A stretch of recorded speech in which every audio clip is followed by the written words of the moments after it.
नाही होणार असा आराखडा तयार केला मी. मग हे सगळं मी केलं, पण त्याच्याबरोबर तुम्हाला विमा दिला. आज एक माणूस नाही त्या मंचावर आणि मंचाखालचा मी पण की ज्याच्या अकाउंट मध्ये पीक विमा आला नाही. त्याला जर पीक नाही आलं, उष्णता वाढली, पाऊस आला, अवकाळी झालं, विमा येणं ताईचा बास. एका म्हाताऱ्या माणसाने तर मला सगळ्यात उठून सांगितलं, अहो ताई एवढं पीकही येत नव्हतं मला, इतकं विमा आला. म्हणजे इतकं गरीबाची बारीक डोळ्यात तेल घालून काळजी घे. चुकला का काही चुकलं का राजकीय जीवनात? काही वाईट केलं का कधी? अरे महाराष्ट्रामध्ये एकही देवस्थान नाही, मी आईनादेवींचं नाव घेतलं, आमच्या एकही देवस्थान नाही मी सोडलं. म्हणजे मला जरा वाटायचं की देवस्थानालाही माणसंच येतात ना दर्शनाला, त्यांची सोय व्हावी ना. मग हे आमचे संत सेवालाल महाराजांचं मंदिर, आमच्या पोहरा देवीचा केवढा मोठा नगारा भवन, 150 कोटीचा प्रोजेक्ट माझ्याच हाताने सही झाली. आणि तेव्हा आम्ही तिथं कार्यक्रम घेतला होता पहिल्यांदा. चौंडीचा विकास, पुण्यश्लोक अहिल्यादेवींच्या नावाने प्रत्येक ठिकाणी मोठे मोठे सभागृह दिले, 60-60 लाख रुपयांचे जानकर साहेबांच्या माझ्या खात्याने मिळून. केला की नाही विकास? आणि एवढंच नाही, ज्या रेड्याच्या डोक्यावर ज्ञानेश्वर माऊलींनी हात ठेवून त्याच्याकडून वेद बोलवले आणि त्या रेड्याने सांगितलं आता माझा अवतार संपलाय, मला आता मुक्ती द्या. ज्ञानेश्वर माऊलींनी हात ठेवून तो रेडा जमिनीमध्ये गेला. त्या रेड्याच्या मंदिराला सुद्धा मी क ब दर्जा देऊन 2.5-3 कोटी देऊन त्या मंदिराचा, कुठे ते मंदिर जुन्नर मध्ये, बरोबर आहे, रेणेश्वराचं मंदिर. म्हणजे कुठलंही काहीच सोडलं नाही, सगळं काम केलं. आणि बसले 5 वर्ष संघटनेचं काम करत. आता खासदार प्रीतमताईचंही चांगलं चाललं होतं, कुणी वारलं, कुणाचं लग्न, कुणाच्या घरी दुःख सुख, कोणी पेशंट आहे, सगळं ताई चांगलं बघत होत्या. ताईची पण हॅट्रिक व्हावी मला वाटलं होतं, पण नाही. आता उमेदवारी मला दिली. त्यांच्याकडे भावी लोकांची संघटना तयार झाली ना, बरोबर ना. तसं आम्हाला भावी लोकांची आमच्याकडे संघटना होऊ नये म्हणून मला त्यांनी पाठवून द्यायला काही दिल्लीला.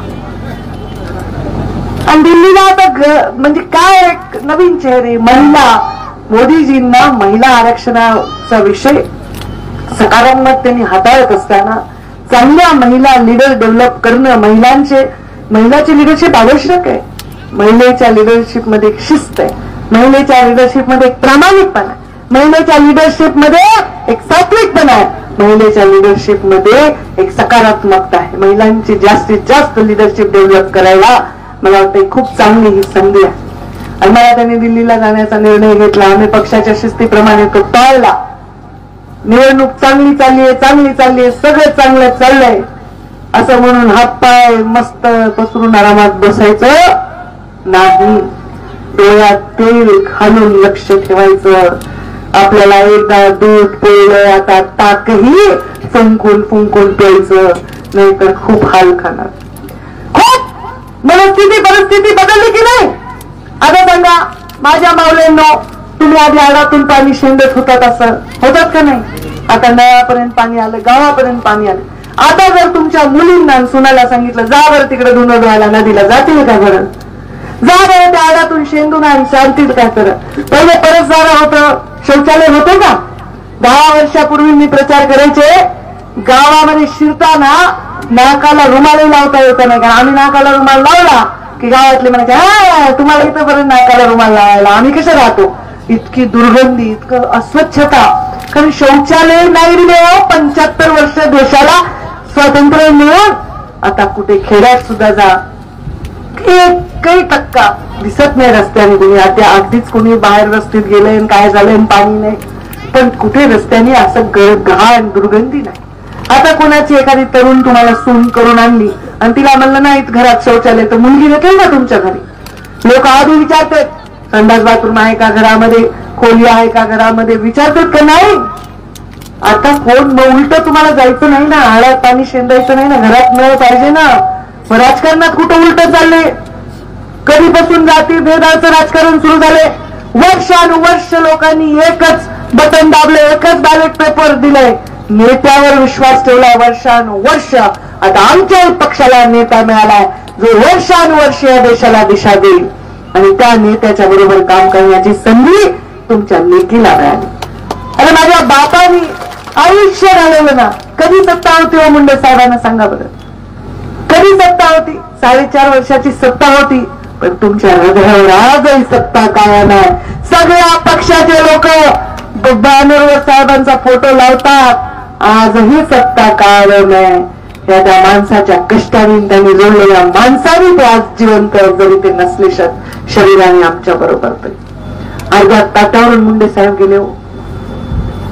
म्हणजे असं कापूर कसा देवघरात आपण लावतो, खाली काहीच उरत नाही, तसेच माझे वडील कसे गेले, देवानीत नेलं, निमित्त झालं. 5 वर्ष मला म्हणायचे माझी शेवटची निवडणूक आहे, माझी शेवटची निवडणूक आहे. म्हणायचे असं का म्हणता? नाही मी थकलो म्हणायचे. तू सांभाळ. मला राजकारणात यायचं नसताना आणलं, मला राजकारणात कायम केलं, स्थिर केलं, शिकवलं, झगडायला लावलं, स्तूपात टाकलं. मला मखमलीवर नाही चालवलं. शिक म्हणले, शिक, गाडीत फिर, रस्त्याने फिर, धाब्यावर चहा पी, रस्त्यावर जेव, काही हे स्वच्छ नाही ते असं काय नाही. बघ हे माझे लोक, हे या लोकातून मी इथे आलो आहे, त्याची जाणीव कधीच विसरू नको. म्हणून आता माझ्याकडे काय डबावर दागिने असतील ना, खरा वाटत नाही तो. एवढ्या पैठण्या असतील ना, स्पर्श सुद्धा करा वाटत नाही. जेव्हाही मी रस्त्यावर एखादा दगड फोडणारा माणूस बघते, मला काय वाटतं मी नाही सांगू शकत शब्दात. छोटे छोटे लेकरं नांगर फिरत असतात, मरून गेलेले, ते बघते तेव्हा मला वाटतं काय या राजकारणाचा उपयोग आहे, या लेकरांना दिशा कधी देऊ. पण एक सांगते तुम्हाला, या देशात चांगल्या माणसांनी चांगल्या पदावर बसल्याशिवाय देशाला आपण ह्या गरीब लहान लेकरांना दिशा देऊ शकत. आणि तुम्ही पाहिलं, हा सूर्य आणि हा जयद्रथ हे तुम्ही पाहिलं. चांगला माणूस सत्तेवर बसल्यावर या जिल्ह्याचा चेहरा कसा सुंदर देखणा झाला हे तुम्ही पाहिलं. हजारो कोटीचे काम झाले पण बोगस बिलं उचलले नाही. सगळे काम इकडे नारळ फोडलं, भूमिपूजन, तिकडे लोकार्पण, लोकांच्या डोळ्यासमोर काम आहेत. चांगल्या माणसाला सत्तेवर बसवल्याशिवाय लोकांचं कल्याण होऊ शकत नाही. म्हणून मरमर आहे माझी. मला काही कुठल्या संसदेमध्ये बसून खासदार नाव लिहिण्यात काही रस नाही. मला कुठल्या बंगल्यात राहण्यात आणि याच्यात काही रस नाही. एकच मुलगा आहे, 23वं वर्ष त्याला चालू आहे, त्याला खाऊ घालून एवढं माझ्या जीवनात आहे. मला काही कमवायची इच्छा नाही. कमवायचं तर नाव, कमवायचं ते आशीर्वाद आणि कमवायचं तो विश्वास आणि बनायचं तुमचे कवच आणि कुंडल. माझ्यावर वाईट वेळ येऊ शकते तर तुमच्यासारख्या गरीबावर कधी वाईट वेळ येऊ शकते. तुमच्यात आणि वाईट वेळेच्या मधली भिंत बनायचं काम मला करायचंय. सामाजिक न्यायाची भूमिका घेताना कोणालाही घाबरायचं नाहीये. सामाजिक न्यायाची भूमिका घेताना सामान्य हातामेरे वडार समाजाचे, टकारी समाजाचे, सोनार, सुतार, लोहार, गरीब माणसं भेटतात मला. आर्य समाज मोठ्या प्रमाणात, मातंग समाज आहे, धनगर समाज आहे, बौद्ध समाज आहे, लमाण समाज आहे, मराठा समाजातील गरीब शेताला मजुरी करणारे लोक भेटतात मला आणि मला सांगतात ताई आमचा तुमच्या शब्दावर विश्वास आहे. तुम्ही जे बोलता ते तुम्ही करता आणि जे जमत नाही ते नाही म्हणून सांगता. थापाडे माझा स्वभाव नाही. मी राजकारणात, कोणी सांगितलं राजकारणात थापा मारावं लागतात? हो हो तुला उद्या चंद्रावर घेऊन जातो. आता ऐकणार आहे का कोणी? हुशार झाल्यातले आमचे वडील जेव्हा काम करायचे लहान असताना, आम्ही म्हातारे पावळे आहेत अजून काही लाल गुलाबी पेटवाले यायचे, बस स्टँडवर उतरायचे यायचे. मुंडे साहेब आहेत का? नाही. कुठे गेलेत? माझ्या आईने मला 3 वाक्य पाठ करायला सांगितले होते. मुंडे साहेब घरात नाहीत, बाहेर गावी गेले आहेत. कधी येणार कल्पना नाही. 3च वाक्य मी पाठ केले होते. 5 वर्षाचे होते मी. आमच्या खिडकीमध्ये बेल वाजली की मी वाचत. आता आम्ही घरामध्ये एकटेच होतो मायलेकर. कोणी असं त्यावेळी असं नव्हतं ना की कोणी एवढं घरात लोक. मी वाकून बघायचे, कोण आहे? अमुक अमुक अमुक आहे, म्हातारा माणूस आहे असा. मुंडे साहेब कधी येणार आहेत, कधी येणार आहेत कल्पना आहे. मला एवढं महत्व नाही वाटत की काय येत असतील बरं हे लोक बसमध्ये बसून, एसटी मध्ये, उन्हामध्ये. ते माणसं उन्हाळ्यात एसटीची वाट बघत बसायचे. माझं जेव्हा एवढं लागायचं. मी जेव्हा मंत्री झाले, मी पहिल्याच वर्षी 350 बस स्टॉप बनवले लोकांना बसायला. बारीक काळजी घेतली ना, ते लोक उन्हात बघून जीव तुटायचा माझ. अरे कुणी माणूस कष्टकरी सावलीला तर बसल, एवढी बारीक काळजी मी घेतली. खरं तर मी इथंच पाहिजे ही काळजी घेण्यासाठी, पण बघू आता मला वर पाठवायला दिल्लीमध्ये, तिथून काळजी घेईन मी तुमची, लांबून तुमची काळजी घेईन. मोबाईलचं टावर कसं खूप उंच असतं लांब, पण बरोबर कनेक्शन आपल्या मोबाईलला येते की नाही, तसं माझं तुमचं कनेक्शन कधीच तुटणार नाही. मी कधीच तुम्हाला सोडणार नाही. मी तुमचा विकासच करून दाखवेन. मी कुणालाही जात विचारणार नाही, विचारलीही नाही, विचारायची गरज देखील नाही. ज्यांनी माझ्याविषयी बोटं मोडली, ज्यांनी मला शिव्या दिल्या, ज्यांनी मला धिक्कारलं, कारण माझ्याकडे कुठलाही अवगुण नसताना त्याला सुद्धा ये रे बाबा तू कसा आहेस हे मी म्हणले तरच गोपीनाथ मुंडेची लेख शोधेल ना. गोपीनाथ मुंडे साहेबांचं मीठ किती आळणी होतं. त्यांनी किती लोकांना गुलाल लावला, किती लोकांना मोठं केलं, ते त्यांना सोडून गेले. पण कधी आम्ही माघारी सुद्धा कोणाविषयी वाईट बोललो नाही, कधीच. चांगल्या माणसांनी राजकारणात राहावं, ही जबाबदारी जनतेची आहे, इथे बसणाऱ्या सर्व समाजाच्या लोकांची आहे. अरे जर मी एवढं करून दाखवले, समोरच्या उमेदवाराविषयी मला वाईट नाही बोलायचं, पण ते जिल्हा परिषदचे अध्यक्ष राहिले, त्यांना जिल्हा परिषदचे सदस्य म्हणून काम करायची संधी होती. त्यांच्या जिल्हा परिषदमध्ये तरी त्यांनी काही केलंय का? आम्ही आल्यानंतरच रस्ते झाले, आम्ही आल्यानंतर शौचालय झाले, आम्ही आल्यानंतरच पाण्याच्या योजना झाल्या. आमच्या नेत्यांनी गरिबी बघितली आहे, माझ्या पित्यांनी गरिबी बघितली आहे.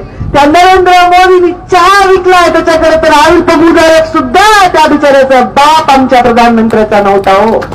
आणि कोण म्हणतोय गरीबाचा आणि शेतकऱ्याचा? मी गरीबाच्या लेकापोटी जन्म घेतलेला श्रीमंत मनाच्या बापाची मुलगी आहे. गरीब बापाच्या पोटी जन्म नाही घेतला, पण गरिबीविषयी संवेदना पोटात ठेवून जन्म घेतलाय. नुसतं गरीबाच्या पोटी जन्म घेऊन गरीबाची माया येत नसते, पोटात गरीबाच्या विषयी असलेली आत्मीयता माया करते. सगळे प्रश्न मार्गे लागतील, घडी गेली तर पिढी पुन्हा बिघडून जाते. सगळे प्रश्न मार्गे लागतील, काय विषय होतील ते ज्याचे त्याचे करतील, पण ही संधी आपल्या जिल्ह्याला जन्मात येणार नाही. 4 जूनला निकाल आहे. 4 जूनला त्या दिवशी मी मुंडे साहेबांचा या हाताने अंतिम संस्कार केलाय. त्या दिवशी कसा योगायोग असेल सांगा बरं, हा कसा? 4 जूनला निकाल आहे. मी म्हणणार नाही मुंडे साहेबांकडे बघून मत द्या, कारण मला त्यांचा अपमान करायचा नाही. मी म्हणणार नाही मुंडे साहेबांची लेख आहे म्हणून मत द्या, कारण मला त्यांना एवढं लहान करायचं नाही. पण मला असं वाटतं, मी फार आध्यात्मिक आहे, मला असं वाटतं की ही एक कहाणी आहे. 4 जूनला तो निकाल असणं हा निव्वळ योगायोग असूच शकत नाही. त्या दिवशी जे राहून गेले ते पूर्ण करायचंय मला स्वतःसाठी काही नाही. एक दुष्काळ मुक्त जिल्हा करू द्या, जिल्ह्याला रोजगारासाठी मोठा उद्योग आणू द्या, मला या जिल्ह्यामधल्या गरीब बापड्या माणसांच्या इलाजाचे एक मोफत सोय मोठं चॅरिटेबल मल्टी स्पेशालिटी हॉस्पिटल उभारू द्या. 5 वर्ष एवढी सेवा करायची संधी द्या. ही सेवा दुसरं कोणी करू शकते का? हृदयावर हात ठेवून विचारा, आणि उत्तर नाही आलं तर बिनधास्त कमळाच्या पुढचं बटन दाबा. उत्तर नाहीच येणार. तिथे आता मुस्लिम बांधव दिसालेत मला मोठ्या संख्येत. अरे तुमची सुरक्षा ही आमची जबाबदारी आहे, नाही होती का मुंडे साहेबांची? मुंडे साहेबांवर प्रेम केलं नाही का तुम्ही? माझ्यावर प्रेम केलं नाही का? मुंडे साहेब गेल्याची बातमी लागल्यानंतर हार्ट अटॅक येऊन मेलेला तरुण मुसलमान होता, इतकं प्रेम मुंडे साहेबांच्या विषयी हृदयात होतं. त्याला धर्माचं शरीराचं बंधन नव्हतं. मुंडे साहेबांवर एवढं लोकांनी प्रेम. खूपच मुस्लिमांना घाबरायले भाजप. अरे काय केलं 10 वर्षात? काही तुमचं काही दुखवलं, कोणाला वाईट वागवलं, कोणाला धोका दिला, कोणाच्या जीवाला धोका झाला? काय झालं 10 वर्षात वाईट? उगाच कायदा आणायले, मुसलमानांना असं करायला, असला काय विश्वास ठेवायचा नाही. हा कायदा बॉर्डरच्या लोकांना अतिक्रमणासाठी आहे. आणि तो फक्त मुस्लिम लोकांसाठी नाहीये, इकडच्या बाजूचे बॉर्डर मधून दुसऱ्या जात तिकडचे भूतान बितानचे पण लोक येतील त्यांच्यासाठी पण असेल ना. हे उगाच बुद्धिवाद करून उगाच लोकांना खोटा बोलतापा देतात. मराठा समाजाच्या लोकांना अरे बापरे बापरे बापरे आरक्षण जाईल. कसं जाईल आरक्षण? पहिल्यांदा आरक्षण कसं मिळालं होतं आणि कुणी दिलं होतं? 70 वर्षांनी भाजपच्या सरकारने पहिल्यांदा दिलं होतं की ना. ह्या सगळ्या गोष्टींना भूलथापांना बळी पडायचं कारण नाही. विकासाच्या मुद्द्यावर तुम्ही लक्ष केंद्रित करा. माझ्यावरची माया एवढी पातळ करू नका की मतदानाच्या दिवशी जाता लग्नाला कीर्तनाला वगैरे तेवढंच करा. काही करा पण 100% दावा करा बघा, नाहीतर गडबड करताल. 100% तुम्हाला करायचंच आहे. काही 100% आहे का नाही? काय लिहिलंबरी माझं सगळं बरोबर ठणठणीत. मग लीडर 100% आहे की नाही? मग तुम्ही मतदान पण 100% करा. एकवाडी वस्ती त्यांना गावाचा अभूत 100% तुम्ही मतदान करा आणि मोठ्या संख्येने मला विजयी करा. 5 वर्ष मला सेवा करायची संधी द्या. तुम्हीच म्हणता जसे पालकमंत्री असताना केली तेव्हा अजूनही आठवण काढता. तुम्हीच म्हणता की आमच्या पंकजा ताईसारखा विकासच कुणी केला नाही.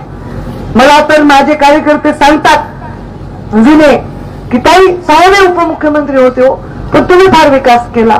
कस काय? मी म्हणलं मी बाई आहे आणि ते पुरुष होते. वाघीण म्हणता ना तुम्ही मला.